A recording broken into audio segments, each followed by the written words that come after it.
Salut les gars, bienvenue sur ma chaîne! Dans ce tutoriel, je vais vous montrer comment faire un gâteau à 2 niveaux avec une faille en utilisant des impressions comestibles comme celle-ci. Vous pouvez donc acheter de telles impressions comestibles en ligne. J'ai mis le lien ci-dessous incluant un code de réduction si vous vouliez l'obtenir de là, mais vous pouvez également concevoir vos propres impressions et les faire imprimer. Assurez-vous simplement qu'il n'est pas imprimé sur du papier azime car le papier azime peut se fissurer lorsqu'il durcit et vous voulez une feuille de sucre douce comme celle-ci afin qu'elle soit flexible et s'adapte vraiment bien sur le gâteau. J'ai déjà fait un autre tutoriel montrant comment faire une ligne de faille avec des fleurs pressées, mais je pense que cette technique est d'abord beaucoup plus facile et beaucoup moins chronophage, car vous n'avez évidemment pas à presser les fleurs vous-même. Donc, ce que j'ai pour commencer est un gâteau de 6 pouces recouvert de miettes. J'ai aussi un gâteau de 4 pouces recouvert de miettes, que je ferai après vous avoir montré celui-ci. Je les empilerai pour faire un gâteau à 2 étages. Pour le recouvrement de miettes, vous voulez le refroidir au réfrigérateur environ une demi-heure jusqu'à ce qu'il soit pris. Mais quand vous le sortez, parfois il devient un peu collant, ce qui fonctionne en notre faveur parce que je veux mettre un peu de ça sur le gâteau. Maintenant, si vous utilisez quelque chose comme du ganache ou peut-être du glaçage américain et que ce n'est pas aussi collant, vous pouvez continuer avec un peu de glaçage avant d'appliquer le papier. Et je pense que le mien est encore un peu dur, donc je vais faire le tour et déposer une petite quantité de glaçage autour de l'extérieur juste pour qu'il ait quelque chose de plus à quoi adhérer, comme ça. Donc ici, j'ai un peu de mon glaçage à la meringue suisse, bien sûr, c'est ce que j'utilise toujours pour décorer les gâteaux. Il est doux et fonctionne à merveille. Maintenant, je l'ai coloré en rose très clair, car je veux qu'il corresponde à ce motif floral à l'intérieur. Je pense qu'il est également très important qu'il y ait un thème générique dans un gâteau. Je ne veux pas colorer ceci, par exemple en vert fluorescent, parce que je ne pense pas que cela conviendrait, donc j'essaye de maintenir ces tons atténués. Quoi qu'il en soit, comme je l'ai dit, je vais juste appliquer un peu de crème au beurre, juste autour de la section du milieu, donc c'est vraiment, vraiment minimal, à peine quelque chose dessus. Et ensuite, avec mon couteau à palette, je vais étaler ça et je me concentre juste sur la section du milieu parce que c'est là que le papier va coller. Donc, vous pouvez voir à quel point je rends la couche mince. Elle est essentiellement aussi mince que la couche de miettes. Elle la rend juste un peu collante, à nouveau. Donc, maintenant, je peux appliquer mon papier sucre. Maintenant, cela vient évidemment en certaines tailles. Donc, je vais le rapiécer ensemble, surtout sur les 6 pouces, parce que ça ne fera pas tout le tour. Mais c'est absolument bien. Et les coutures ne se voient presque pas de toute façon. Alors ce que je vais faire, c'est enlever le papier de l'acétate. Très soigneusement, si vous trouvez difficile de retirer ceci de l'acétate, alors vous pouvez mettre les feuilles au réfrigérateur pendant environ 5 minutes. Si votre papier se déchire à présent, comme le mien, ne vous inquiétez pas. Tout ce que vous voulez faire est de nettoyer le bord avec des ciseaux, juste pour que ce soit une couture bien nette. Et ensuite, vous pouvez appliquer le papier sur le gâteau. Donc, comme je l'ai dit, je le garde central et je vais l'aplatir comme ça. Et c'est pourquoi vous voulez une couche vraiment mince de crème au beurre. Si vous en mettez en plus, parce que vous ne voulez pas du tout que le papier se bosse, donc ce que je vais vraiment faire, c'est y aller sur le papier avec ma raclette et cela va aider à aplatir le papier sur le gâteau et à le rendre lisse. C'est presque comme un papier peint volant comme ça. Et maintenant, je vais faire l'autre côté. Je vais prendre une autre feuille de papier. Essayons de ne pas déchirer cette fois, de ne pas le déchirer.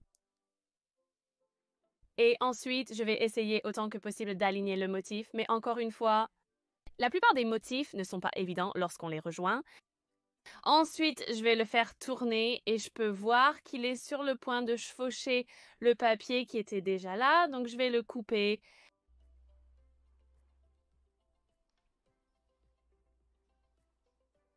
Et puis encore une fois, je vais passer sur ce nouveau morceau avec ma raclette pour m'assurer qu'il est bien plat contre le gâteau. Et c'est tout, c'est aussi simple d'appliquer le papier comestible. Maintenant, ne jetez pas ces morceaux d'acétate. Ils sont très utiles. J'ai toute une enveloppe pleine d'acétate provenant de l'arrière de ces papiers de sucre et je les utilise pour monter des gâteaux sculptés à la crème au beurre, etc. Donc ne les jetez pas. Donc, la beauté de ce genre de gâteau à faille est que vous n'avez pas à attendre que cette pièce du milieu se fixe comme vous le feriez si vous faisiez par exemple une rayure arc-en-ciel au milieu ou peut-être en attachant des fruits frais ou même des fleurs. Nous pouvons continuer avec la faille immédiatement parce que la couche de miettes est encore froide. Ce que je vais faire, c'est maintenant créer la faille. Alors, je vais commencer par le bas et déposer une généreuse couche de crème au beurre et je veux m'assurer qu'elle est vraiment au bas du gâteau. N'oubliez pas ces coins, puis je vais déposer une autre couche dessus et avec cette couche, parfois je vais monter et descendre et je vais essayer de créer cet effet de faille plus naturel. Et bien sûr, remplir aussi les éventuels vides, mais quelque chose à garder à l'esprit est que si vous déposez une épaisse couche de crème au beurre, elle va se répandre davantage. Et fermez la faille, alors essayez de ne pas la déposer trop épaisse, puis faites de même pour le dessus. Alors je vais commencer tout en haut en faisant le tour du bord du gâteau. Et ensuite en dessous avec un motif aléatoire aussi. Et évidemment un peu de crème au beurre dessus. Je vais donc maintenant aplatir le dessus, comme je le ferais normalement pour n'importe quel gâteau normal, en faisant tourner le plateau tournant et en étalant cette crème au beurre avec ma spatule, puis finalement la laisser tranquille et laisser la spatule faire le travail pour créer un dessus plat. Et j'ai ici un bol pour racler tout excès de crème au beurre. Donc je vais en fait laisser les coins bruts ou rugueux, je ne sais pas vraiment le terme technique, plutôt que de les rendre bien nets et tranchants. Je pense que cela donne vraiment bien lorsque vous faites un gâteau à faille, car cela correspond un peu à la forme de la faille elle-même. Maintenant, lorsque vous voulez laisser vos bords bruts, vous voulez perfectionner le dessus car vous n'allez pas le repasser. Je vais ajouter une autre couche sur le dessus, donc il est crucial de la rendre plate. Je vais en fait passer plusieurs fois avec ma raclette parce que cela agit un peu comme une grande spatule et je peux m'assurer d'obtenir un dessus vraiment uniforme. Et voici la magie de la faille. Alors l'astuce est de faire comme si c'était un gâteau normal et que vous passez simplement une deuxième couche de crème au beurre. Donc comme d'habitude, je vais concentrer la pression sur le bas de la raclette car cela assure les bords droits et commencer à gratter. Pas trop de pression, mais d'abord, et ce qui se passera, c'est que en appuyant, la crème au beurre lissera l'écart, se fermera, mais il montrera toujours ce motif incisé. Et vous pouvez voir à quel point cette faille s'est déjà fermée. Il est donc vraiment important de garder un assez grand écart.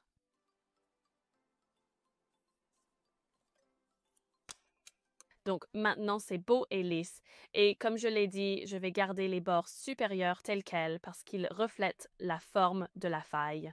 Je vais aussi maintenant mettre ceci dans le congélateur parce que je veux que cette crème au beurre soit vraiment ferme, car je vais passer par-dessus avec une fine ligne dorée qui accentue encore plus la faille.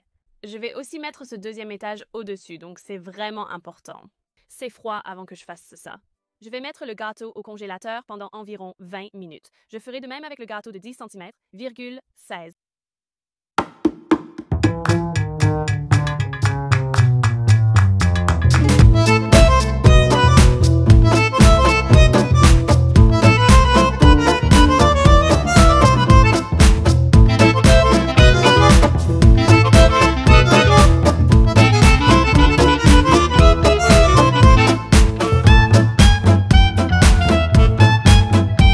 Pendant 20 minutes, la crème au beurre est complètement solide, donc c'est le bon moment pour les empiler.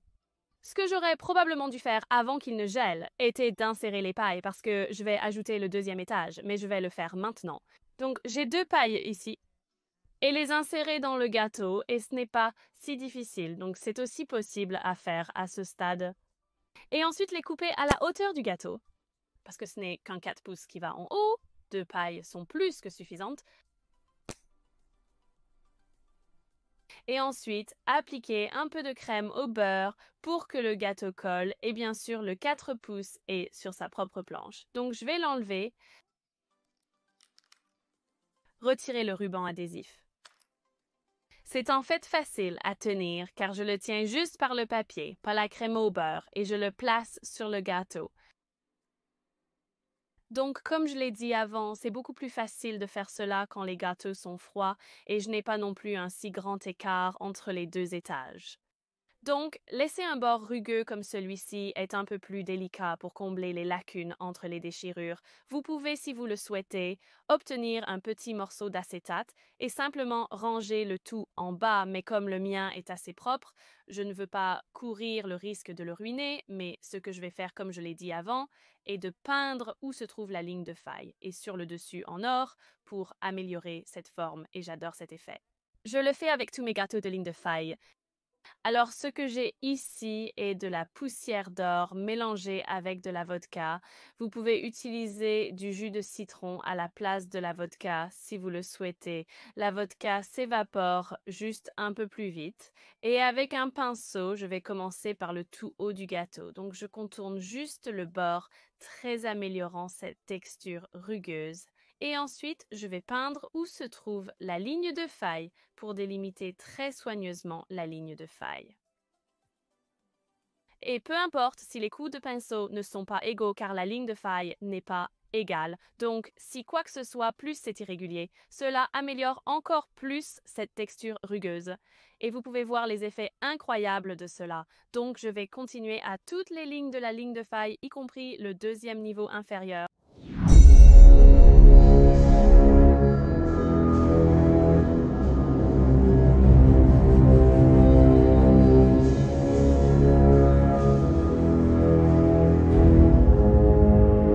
Niveau. Mais regardez simplement l'effet de la délimitation de tous les bords en or. J'adore absolument et je suis sûre que vous pouvez le faire avec de l'argent ou plus d'un or rose selon le thème de couleur que vous recherchez. Pour la décoration, je vais rester assez simple. J'ai ici quelques bouquets de fleurs fraîches et quelques meringues, tous dans le même thème. J'ai préparé ces fleurs avec un cure-dent et du ruban de fleuriste. J'ai en fait encore quelques vidéos sur ma chaîne montrant exactement comment préparer des fleurs fraîches pour votre gâteau et bien sûr pour les meringues aussi. Et parce que le gâteau est sorti du frigo depuis un bon moment maintenant, la crème au beurre est redevenue collante, je n'ai donc pas besoin d'en remettre pour coller.